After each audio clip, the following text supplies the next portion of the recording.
Well, we got a busy show today, but like any good party, you get a hangover. And Uber has a Waymo hangover. While Uber tries to get over their Waymo hangover, Zoox is getting paid. And while Zoox get paid, the Teamsters are trying to body slam autonomous trucking in the Golden State.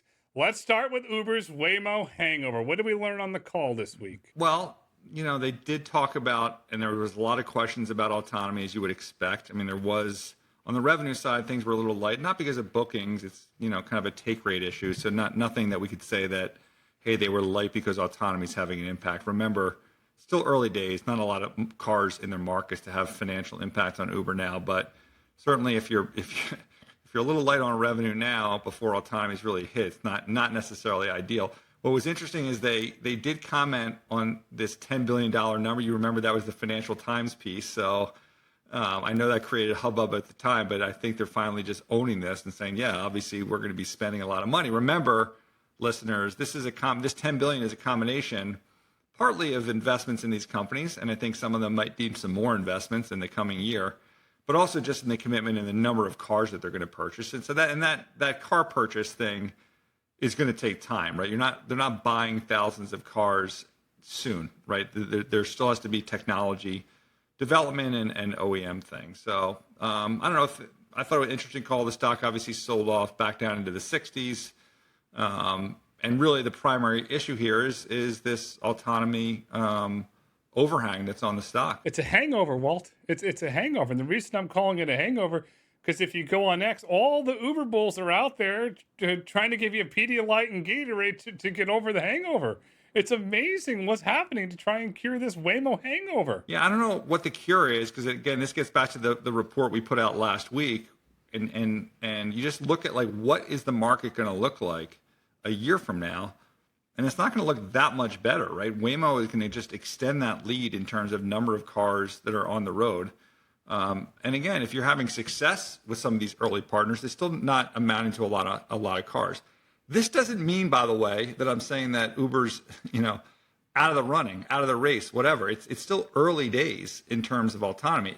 It's just pointing out, like, if you're looking at the stock, that the number of catalysts or the information flow there and where they can get to in a year's time isn't necessarily a great situation. That doesn't imply that in 28, 29, or 30, when they hope to get to these 100,000 cars or whatever it is, that their fortunes can't turn. It could. I mean, there's still a lot of variables in play in the Robotaxi market. And obviously, you and I know it's going global, and Uber's made if you want to call it, a mission to expand autonomy global. They're setting all initiatives in place, but those are big numbers. It takes a lot of capital. It's going to take more than $10 billion to reach those numbers, in my opinion. And at that time, where is Waymo going to be, or will a new incumbent outmaneuver them and accelerate tech? And then does Uber potentially have another divorce on the horizon? I say that because at some point, the brand will get stronger, some of these AV companies, than Uber, and they'll realize that they don't need Uber because it's not hard to build an app. Yes, the pushback is, well, the demand, but consumers like brands. Dara, first of all, a couple things. Dara on the call indicated that he thought that relationship would continue next year. Obviously, it contractually will continue. You and I have talked about that there might be language within those contracts that enables Waymo to get out. You can just refer to last week's podcast on going through that. I think the other one you might be hinting towards is Zoox, who I think Zoox has always wanted to have their own app. Now, you and I are both somewhat skeptical about how many cars Zoox can actually get on the road over the next year. But I'll give Dara credit. I think when asked about Zoox, he made it clear that, look, Zoox will exist on the Uber app, but Zoox will also, you'll also be able to get it on the Zoox app itself. And I guess the real question is, like, if you really want to take a Zoox in any of these markets, are you really going to bother going through Uber, or are you going to go directly to that Zoox app? You're going to go directly to the Zoox app, and I got to give Zoox credit. When you land at the LAS, Las Vegas International Airport, now known as the Harry Reid International Airport, you can't turn left, you can't turn right, you can't even look up without seeing a Zoox ad. They pretty much, they painted the airport Zoox green. And so that says, okay, download the app. It's not saying, hi, go to Uber and get us. It's pretty clear what their ambitions are. That's a good segue to our next segment, which is that Zoox has gotten approval for paid rides. as of next week. And I'm going to fast forward because you bring up the airport to a point that the CEO Icha said on Bloomberg when she was getting interviewed when asked about getting to the airport, because, one of the criticisms that we've had is like there's a limited number of stops. I had to go to my famous, Caesar chicken, greatest Caesar chicken at the Topgolf in Vegas. Check it out. But I had to walk just to try the Zoox. It's limited locations. She was asked, like, what about the airport, and indicated that it's coming soon. I think Rob had some, your partner had some good feedback on why that might not be as soon as Zoox is leading us on again, a Zoox vehicle going to the airport in Las Vegas. Rob did uncover some really great data. He used Omega, pulled the NHTSA filing, and the NHTSA filing says, this is public NHTSA data, Zoox cannot operate per NHTSA restrictions above 45 miles an hour. So why is that an issue? Well, the average traffic speed coming out of the Las Vegas airport is 55 miles an hour. And this is AAA data, I'll cite there. That does not include the freeway. That is the tunnel, where the maximum speed of the tunnel is 35, average speed is 55, and access roads 45, and sometimes they go 60. So it's going to be very difficult to keep there, because you can go cite Consumer Reports, AAA, Edmunds, any data you want. When you're going below the speed limit, it's potentially a lot dangerous. And I say below the speed limit, say, oh yes, well that's speed limit, but you have to go with the flow of traffic. And if the Zoox mobile, it's a mobile, is going below traffic, it potentially risks a safety hazard, which Rob uncovered in that NHTSA filing. There was a lot of safety requirements there. Now that I said that, I have to say this, Topgolf, why don't you sponsor the podcast? Walk me to chicken salad here in person and tell the world how great it is. The chicken Caesar. Try it out next time you're in Vegas. It's very tasty. And look, I'll throw a good advertisement for you on Omega. That's just a small taste of, I think, what you can get from what Omega offers in terms of info on the autonomy segment. Let's go back though to this pricing for Zoox. When it's on the Uber app, it's comfort tier pricing. I'm not sure if it's going to match what Zoox themselves are charging. So that's above, I guess, Uber X. It's a base fare plus time and distance. If it reroutes for whatever reason, there's not a penalty. What's your kind of view on where they were priced in the market? They're priced as a luxury option. There were several interviews that representatives from Zoox gave in the media where they said on the record they're going to price it 20 to 40% above your average rideshare fee. That is clearly positioned as a luxury product. What we know as of June 2026, according to NHTSA data, there's 105 Zoox mobiles.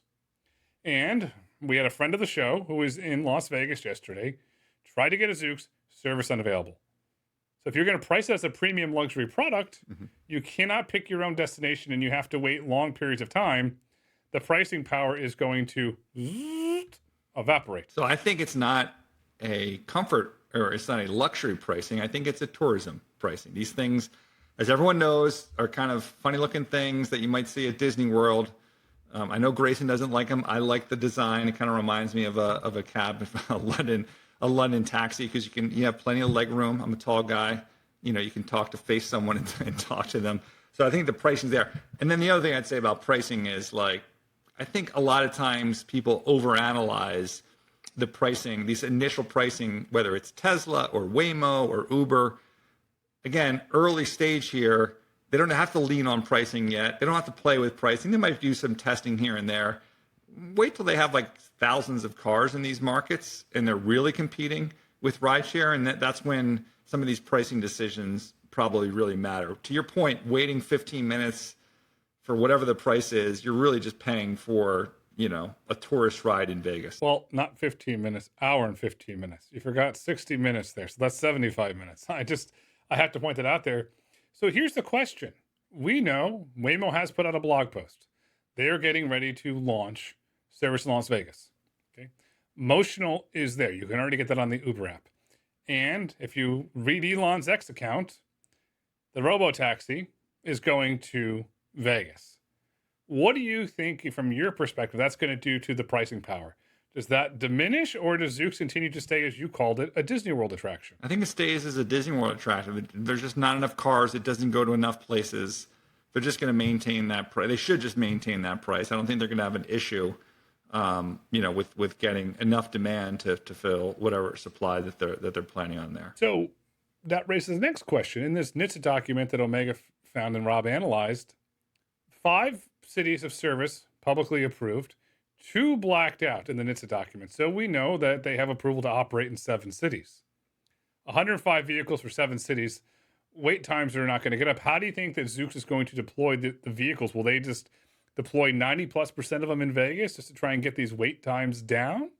Because it's going to have a pretty negative impact on their brand if these wait times continue.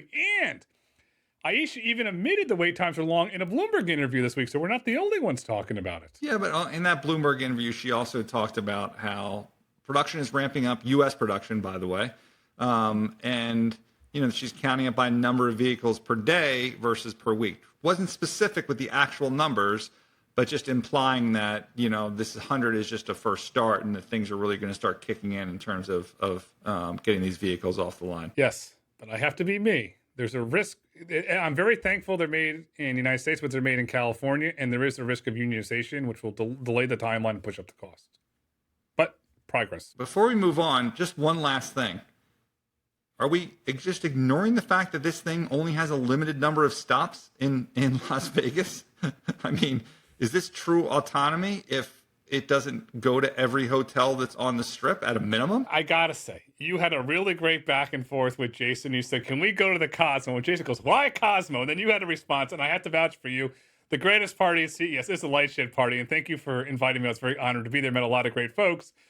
But Zoox, you got to go to the Cosmo because you got to go to Walt's light shed party. It's where it's at. And then maybe we'll do an Autonomy Markets party there as well. I think that's a good idea. Zoox, if you'd like to be a sponsor of the Autonomy Markets party, be our guest, but it might be at the Cosmo. So you got to we'd have to book it somewhere where Zoox would actually drop off our guests. Very valid point. So there are cars that do go on highways and are at least licensed to go on highways other than what, Rob uncovered about Zoox and some of their limitations. And that's our friends at Waymo, our friends at Waymo.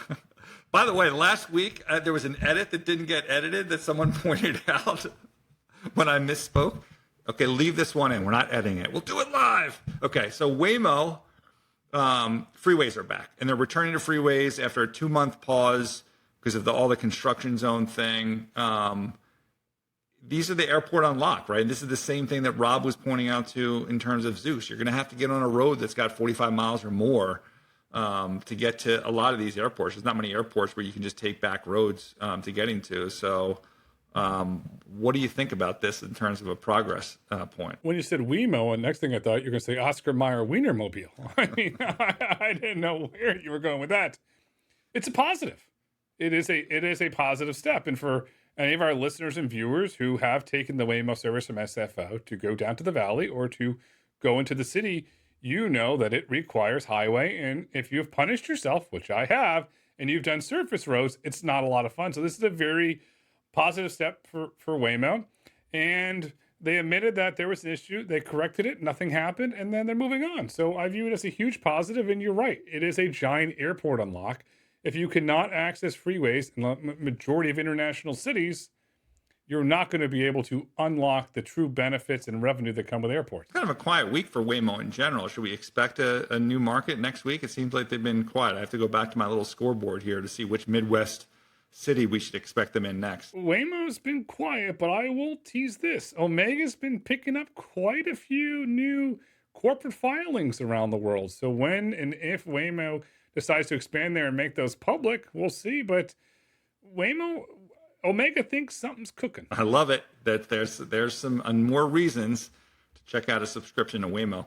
Meanwhile, on the reporting front, we had Lucid reporting. Why do we care about Lucid? It's the partner to Nuro, and Nuro is one of the key partners for Uber to execute on getting some of these autonomous cars in the market. So and remember, like a week or two ago, there was this false report about them looking to restructure whatever.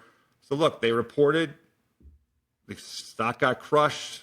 Q2 didn't really hit. Gross margin was negative by like 100%. They're burning, I think, over $1 billion. I think in the quarter, the deliveries weren't great, but at least they've kind of recognized that autonomy is the top strategic priority, and that the Uber Nuro Robotaxi project is a quote must-win project.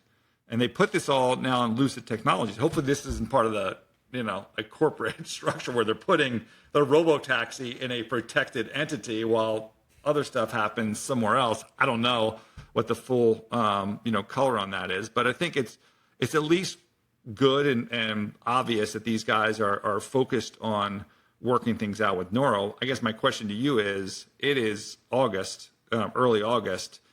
The timeline is clicking quickly for all three of these companies, Uber, Nuro, and Lucid, to deliver on some type of autonomy robotaxi in California, in the Waymo market, by year end. Do you think they make it? No. No. And what do you think the holdup is? The holdup, in my opinion, will be the regulatory holdup. And I want to clarify, there is a high likelihood and a high probability that they'll be able to start service that is not paid. Because you can go talk to Rob and he can break down all the permits you have to get. That's his role. That's his job. And he's great at it. There's a high probability they can offer free service, but not paid service by the end of the year. They must deliver. But if you're looking at this and saying, okay, you said you're going to deliver a Robotaxi service and it's free. It's like, huh? You put all this money in and, you can't charge? It's just, I said this going on 2 decades now. Your first launch market for a Robotaxi service should never be California. And I have to give a lot of credit to Alphabet. And when they made the decision to go to Chandler, it was the right decision. And look what happened when they made that decision. Well, the biggest problem then is really for Uber, because you can't, to call something a market launched for Uber means like it's on their app and you're paying for it. Even if there's a safety driver in there, like AV Ride in Dallas is launched. And, we know some of the issues that they've had there. So for Nuro, it's not a big deal because, like, okay, you have 100 vehicles. You can at least be out there showing the world that your tech works in these Lucid cars, even if it's probably going to be employees or whatever it is taking it. And then hopefully, I guess, that they can get through some of these regulatory hurdles and have a true launch in early 2027. So I don't think it's the end of the world, obviously, if what you're saying is true. But, you and I follow this pretty closely, right? It has been talked about as an end of the year type of launch. And it's one of the more important near-term partners for Uber. So, I guess we'll have to continue to monitor that closely. And I guess, lean on your buddy Omega again. This is a theoretical, hypothetical scenario. Let's say that we are correct. The regulatory environment stops them from launching a paid service in San Francisco.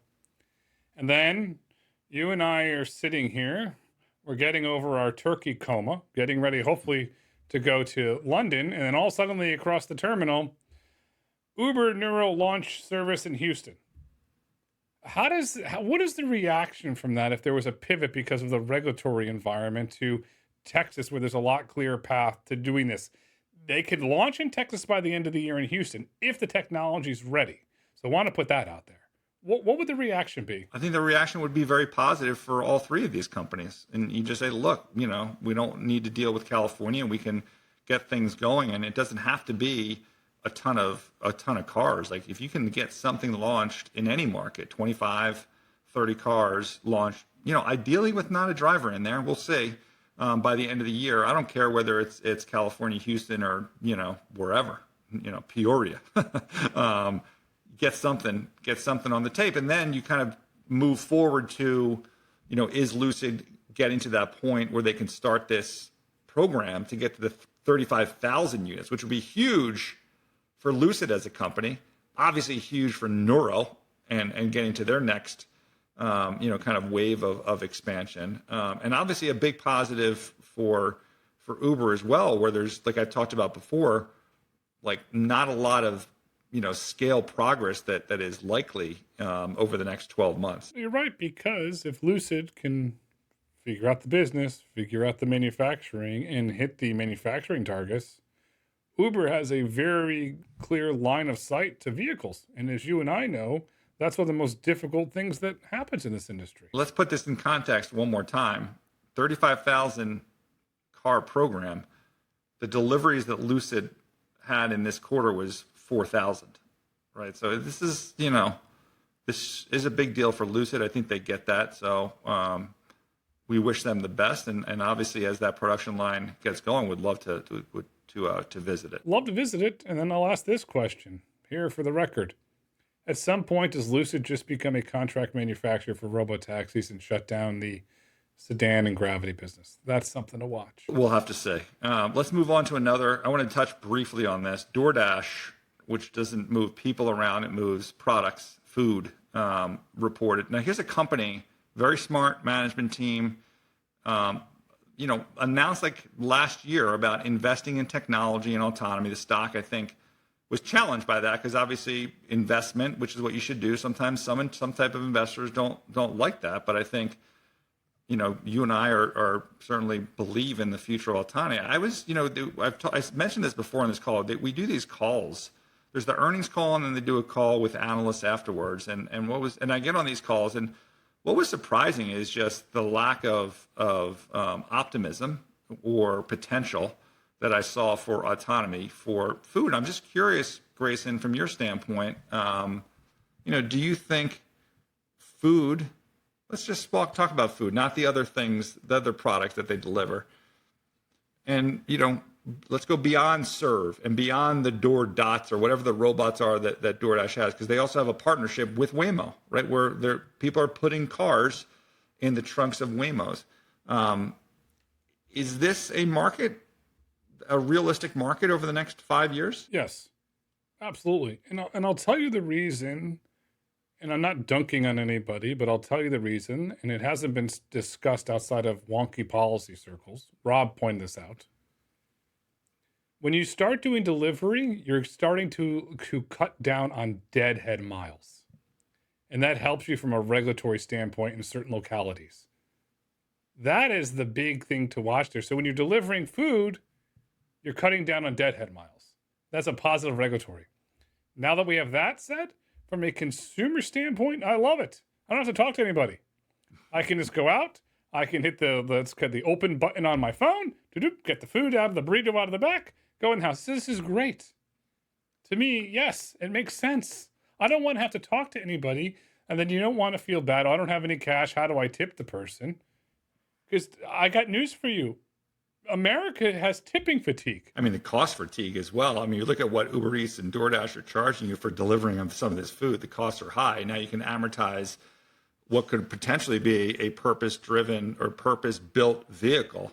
And I'm not talking about like what Nuro did, where it's kind of like not really a car and it's on the road doing 20 miles an hour. No, like an actual car, but purpose-built, for transmitting goods and services. Or let's like really look out to the future and say you have your personally owned private vehicle and you're just sending your own vehicle, to, the local restaurant and, to pick up the food for you. I mean, these are things that I think are on the horizon and are just a natural incremental revenue offshoot from the billions of dollars of investment that are already going to be made. So props to DoorDash for having the foresight to invest there. And I'd also note that whether it's DoorDash or Uber, this is probably an area, unlike moving people around, where Waymo and Tesla can effectively, and even Zoox, if they're successful, cut them out of the equation altogether. In this world where they have these relationships with the restaurants and the retailers, it's more likely that autonomy can only help DoorDash and Uber as opposed to be a potential threat. Yes and no. Let's give you an example. If I could send my Tesla to Whole Foods, they put the groceries and sends it back, that's a game changer for me. That's awesome. That benefits Amazon. That's great. But the likelihood of me sending it to a restaurant to pick something up, and if it doesn't have a dedicated spot to go, you have a problem there. Where Uber and DoorDash already had that relationship, that's a benefit to them. So perhaps your Teslas of the world, they take the grocery store, the Costco run stuff, and that your DoorDash or Uber Eats continue the restaurant stuff until you get some of these large restaurant chains that invest in this and probably start to say, no, we don't want to pay your fees, because if that does happen, and all suddenly I could send my Tesla, you could send your Tesla, your mom could send her Tesla, all suddenly those margins start to compress because the restaurants aren't going to pay the fees anymore. So that's something to watch there. I agree with that. But personal ownership is like kind of the nth thing down the road. I think there is a long period of time where the rideshare version of autonomy and that ownership, and we know all the complications in terms of insurance and who's taking responsibility and what people are willing to do. On the infrastructure side of it, you and I both know there are very smart people out there already thinking about ways, planting the seeds today for, the autonomy wave that is to come, whether that's for, humans or for some of these delivery robots by ground, by air, whatever it is. So it'll be interesting to see how this all plays out. But I guess we're in agreement that food market is also, I think, a pretty sizable one, and not something that's not, kind of out of the reach of all of these companies. And when you look at food, don't discount big box retail. I'll leave it at that. It's not just restaurants. It's not just grocery stores. Do not discount big box retail. So moving on, we had Jensen of NVIDIA on August 4th, I think the day before maybe Uber reported, basically releasing this Alpamayo 2 Super. So they're kind of delivering. This is the open model for autonomy. This is what they're saying, like, hey, go download this on Hugging Face, of which I think there's been 500,000 downloads on Hugging Face, for companies to look at and say, how do we use this to help us in our autonomy development? Now, that's a little different than what they're trying to do with Mercedes, which is like, okay, here's the open model, but then we're going to do our full stack. And then we're going to have something sit between it and say, well, the full stack or the traditional model is saying, this is the trajectory your car should take. And the open model is saying, this is the trajectory, and then deciding between the two. And it's in that combination, which is what Mercedes is trying to do with NVIDIA. And I think that what would be great for Uber is if more OEMs, went down that route. That's the bigger thing, I think, than the open model. But what was your takeaways from this open model and the 500,000 downloads, and like what role Alpamayo in a silo, will play in helping this industry? CUDA. And if you're wondering why I'm saying CUDA, it is the developer platform that all the NVIDIA products are built on from a developer standpoint. NVIDIA, very strategically, I give Jensen a lot of credit, very strategically is getting companies into the NVIDIA ecosystem. I believe it is a way to grow that automotive business and to continue to grow, as he's calling it, that physical AI business. To me, it is a brilliant strategic move to get younger companies and potentially some older established companies, you said, into the NVIDIA ecosystem to start building on their platform. Because once you build on that platform, it's very hard then to go swap into a TI to a Qualcomm. It's a brilliant strategic move that essentially, I'll just say it, is locking companies in for the long term into the NVIDIA architecture platform. I don't disagree that it's smart intellectually. That it should open, pun intended, open things up, open the playing field. But then the concept is like, forget about new companies. Let's say existing companies with a lot of money, GM, Ford. Ford gets Alpamayo, and then they still have to sit there and develop their own full stack on their own, right, with their own people. I certainly don't have the confidence that an OEM has the cultural DNA to do that. No offense, Sterling, but like you're one guy at GM, like within a massive infrastructure of people. And then in addition to that, I don't think that, I'm sorry to say that NVIDIA's full stack, version of this that would help those companies even further and really lock them in to the NVIDIA ecosystem is close to where the existing players are in the market. And I think case in point is Mercedes. Like, we'll see if they deliver the cars that they say they're going to deliver, which is, by the way, the commitment, just to be clear, is first half of 27 to Uber with safety drivers in, right, in the first half of 27. And I don't think they're really getting driver out until, I believe it's 2028. I'm just skeptical that NVIDIA on that portion of the business can deliver. Now, will Alpamayo help other like new startups, like you're saying, like a stripped down car that wants to do that has some smart people, or help Rivian or whatever it is, if Rivian wants to go? I mean, sure. I don't. I'm just less optimistic that NVIDIA is going to be a full stack competitor in the market. What are your views? Full stack? No, not necessarily. Service provider? Yes. Large service provider? Yes. Critical player? Yes. But there is a lot of things that still have to be proven from a full stack perspective. To my knowledge, there is not a SAE level 4 Robotaxi operating anywhere in the world that is full stack NVIDIA. If it is, please send us a video. Invite us out. Invite Walt and I to test it. I'm not aware of one. That is, to me, is the milestone that has to be seen, because there is a very big difference between supervised miles and unsupervised miles. Completely different. So if that's the conclusion that you and I come to, and if you're like a CEO at one of these OEMs, and you're deciding then between, okay, maybe I don't care about the full stack, at least Alpamayo is going to help me with getting to an ADAS solution, like, wouldn't Qualcomm have a pretty good bid on that business given the relative potential price? Obviously, they have a deal, I think, with BMW already. And in that case, lower cost, maybe not as much lock-in, maybe not as much competition for a company in NVIDIA that's supplying compute across a number of different use cases. Qualcomm, in my humble opinion, is a sleeper in all this. They have the Qualcomm digital chassis architecture.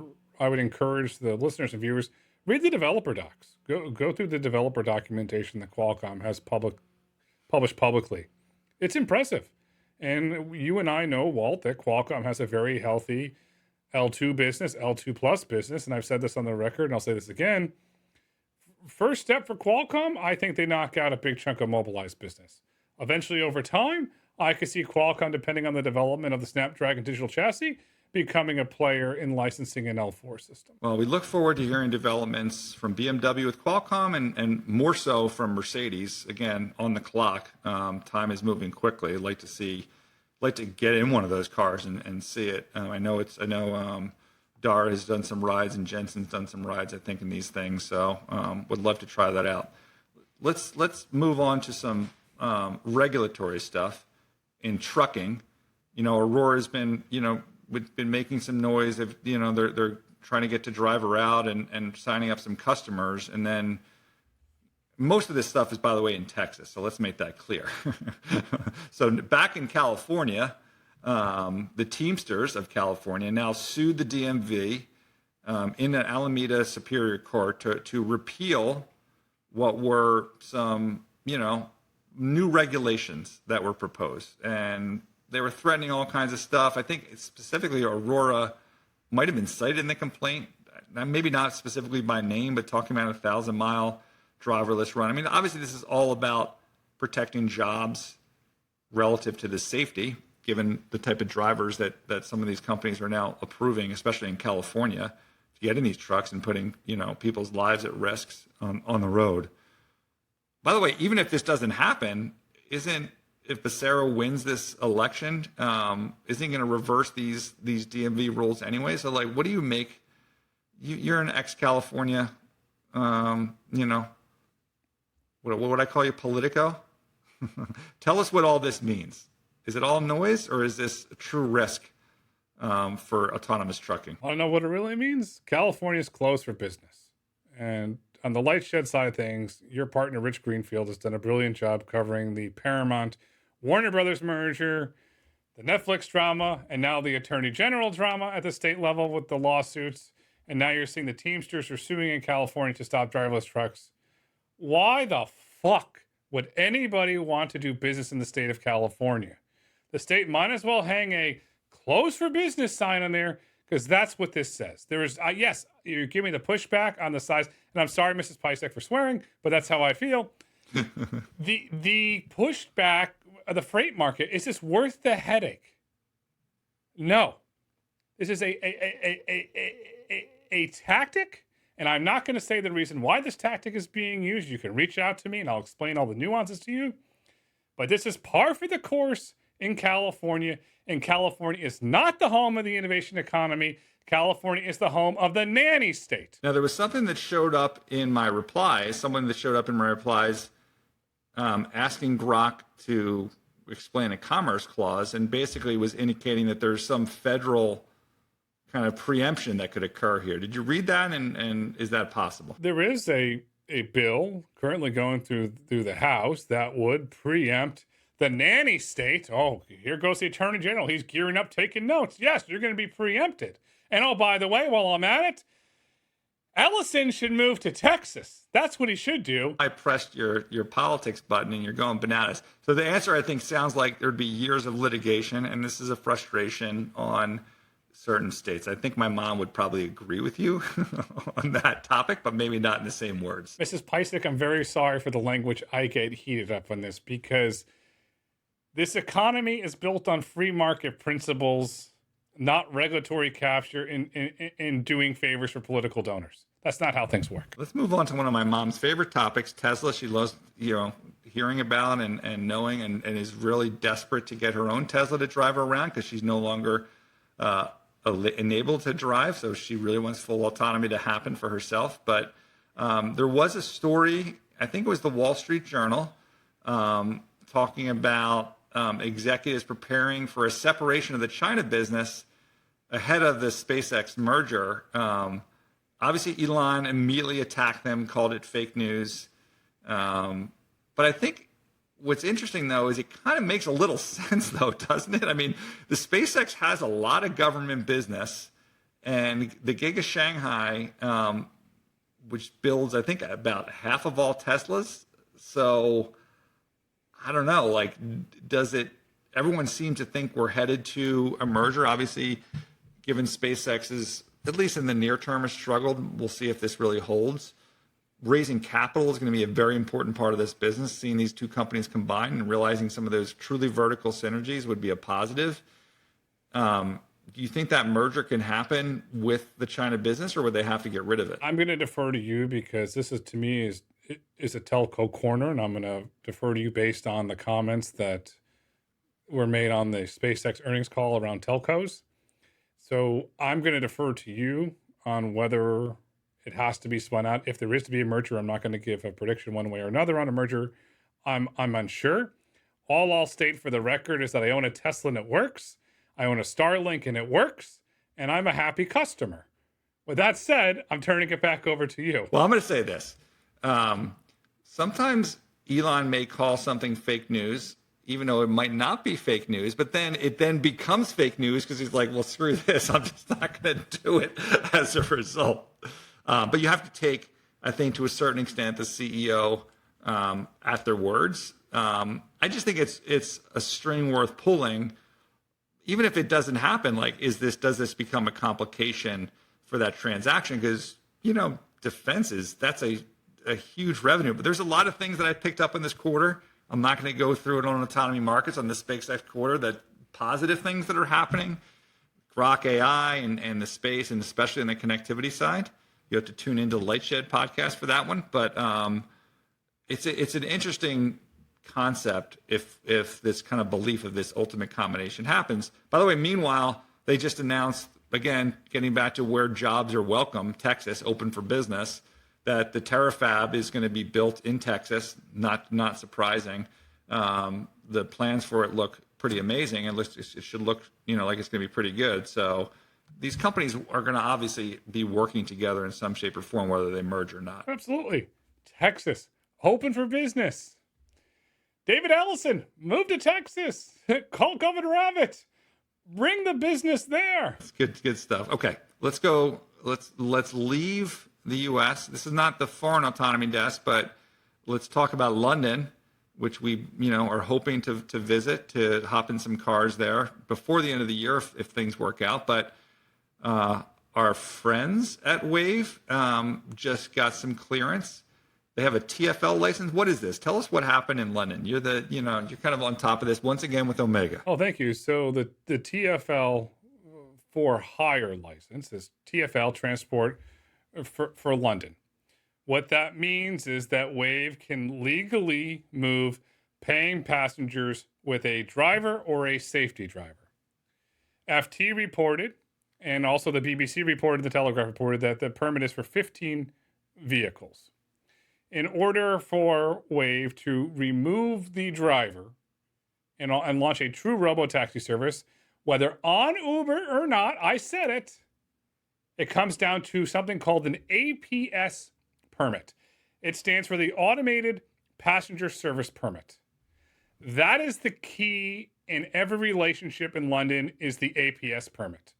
The APS permit, in my opinion, is an asset because that controls who controls the service. This is hypothetical. If Wave is the APS permit holder, they can launch a service without Uber. If Baidu, for example, is the APS, they can launch the service without Lyft or Uber. Watch the market for who owns the APS permit. And if you want a deep dive in this, last week in the Road to Autonomy, this week in the Autonomy Economy newsletter, we gave a deep dive on this. Or if you want more, reach out to Rob and I, and we can walk you through every layer. It is complex, but watch who owns the APS layer. That's really good color. But let's get into the guess mode. Obviously, Waymo is going to operate on their own. My guess would be that Wave would not want to do something on their own, that they're going to be beholden to Uber. Baidu, though, Baidu would seems to me like a company that would obviously want to do something on their own, like Waymo. What are your views on those three, on who kind of goes direct versus sticks with their partnerships? My view is 100% Waymo gets the APS, operates solely on their own. Wave, based on all the communication that they put publicly into the market, and Julianne's doing a really good job with the marketing there now, they want to become a pure licensing company. So I don't necessarily see them going for the permit. I see Uber going for it. Or if Wave does get the permit, they will stick with Uber because they want to be a licenser. Baidu's the kicker here. Baidu gets that permit, and then when their relationship with FreeNow by Lyft, because the FreeNow is the one who holds the license, not Lyft, and Uber, Baidu can say, see you later, we're launching Apollo Go in this market, and leave. That gives them the flexibility. And just for the audience knows, the APS permit lasts half a decade. 6 months before expiration, you can start renewal. How long the Uber and FreeNow relationships are, we don't know. But if Baidu holds it, there's a clear path for an off-ramp. And then Uber maybe had 3 martinis or 4 martinis, and the hangover goes to London. So that was, let's just consider that part of the autonomy desk. Let's continue now to Pony AI, who I think gave us some information in this briefing earlier in the week on Robotruck. What do we know about Robotruck? Is this another autonomous trucking, path that we need to follow here? It's funny. Past couple of weeks, I've been getting emails for the Road Autonomy Autonomous Trucking Index. Why are you not covering Pony's Robotrucks? And then all of a sudden, we get this announcement from Pony. Pony's been working on Robotrucks, if you want to call them autonomous trucks, for years. When I was at their facility 2 or 3 years ago in Fremont, they showed me videos of the trucks operating in China. So we know they have a Robotruck program, and now Pony put some numbers on it. They're targeting 500 to 1,000 Gen 4 trucks in 2 to 3 years. We know CATL's the partner, but we have no clear insight outside of that they're going to be operating on mainland China. We don't have miles. We don't know what are supervised or unsupervised, and that's very important in autonomous trucking, whether they're supervised or unsupervised, and that miles, and that includes somebody in the cabin. We don't have that detail. All we basically know is that Pony AI and James Wu and the team are looking to ramp up their autonomous trucking efforts on the mainland. But there was a little fine thing in there: foreign ports. So I'll go on the record and say perhaps Rotterdam. Well, we'll see. I mean, if the target is 500 to 1,000 heavy trucks in 2 to 3 years, I think Aurora is going to be ahead of them. I think Kodiak's going to be ahead of them.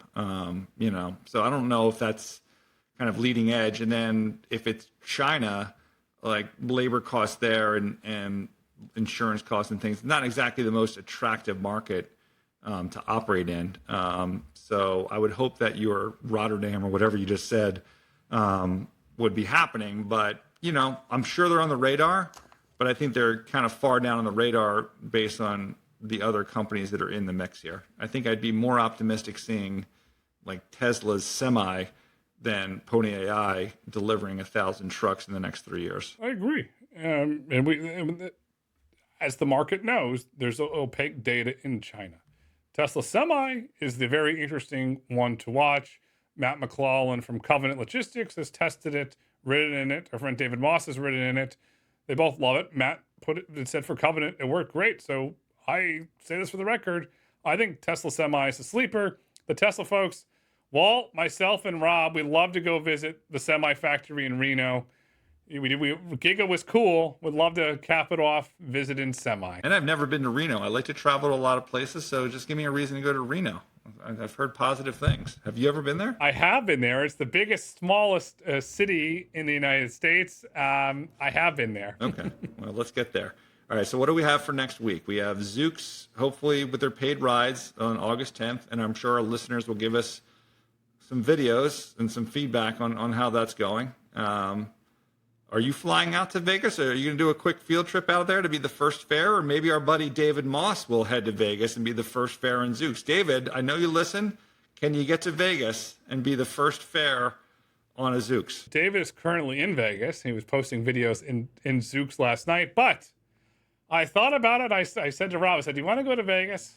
And so we did what any good person would do. We read the terms of service. And there are some very interesting clauses in there about videotaping in there, and it becomes Zoox property. So I want to be able to do a field report according to their terms of service, the way I interpret it. And for anybody that's going to ride, and if you see anything wrong with that vehicle,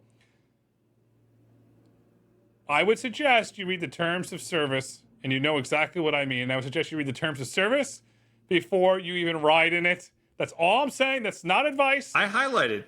On Twitter, I highlighted one of the terms and services that Claude helped me understand because it was a very long sheet that they emailed.